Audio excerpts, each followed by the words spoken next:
Normal గా gun తో shoot చేసిన బుల్లెట్ టార్గెట్ కి రీచ్ కావడానికి ఎంత టైం పడుతుంది? మాక్సిమం 1 సెకండ్ అంతే.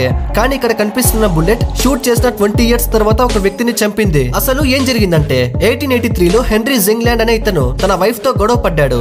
గొడవ పెద్దదవడంతో వాళ్ళ వైఫ్ డిప్రెషన్ లోకి వెళ్లి సూసైడ్ చేసుకుంది. ఈ ఇన్సిడెంట్ హెన్రీ వైఫ్ వాళ్ళ బ్రదర్ కి తెలియడంతో అతనికి భయంకరమైన కోపం వచ్చి హెన్రీని చంపడానికి గన్ తీసుకొని వెళ్లి హెన్రీ పై షూట్ చేశాడు. అతను షూట్ చేసిన టైంలో లక్కీగా బుల్లెట్ మిస్ అయ్యి పక్కనే ఉన్న చెట్టు లోపల ఇరుక్కుపోయింది. దాంతో అతను కూడా అక్కడి నుంచి వెళ్లిపోయాడు. దాంతో ప్రాబ్లం కూడా సాల్వ్ అయింది. కానీ ఇది జరిగిన 20 ఇయర్స్ తర్వాత హెన్రీ అండ్ అతని కొడుకు ఇద్దరు కలిసి ఆ చెట్టుని నరకాలని ట్రై చేశారు. కానీ ఆ చెట్టు చాలా స్ట్రాంగ్ గా ఉండడంతో ఒక ప్లాన్ వేసి చెట్టుకి డ్రిల్ చేసి అందులో ఒక బాంబు పెట్టారు. ఆ బాంబు పేలి చెట్టు 2 ముక్కలయ్యింది. ఆ ఫోర్స్ కి 20 ఇయర్స్ ఆ చెట్లు ఇరుక్కుని ఉన్న బుల్లెట్ స్పీడ్ గా వచ్చి ఎగ్జాక్ట్ గా హెన్రీ తలలోకి దిగింది.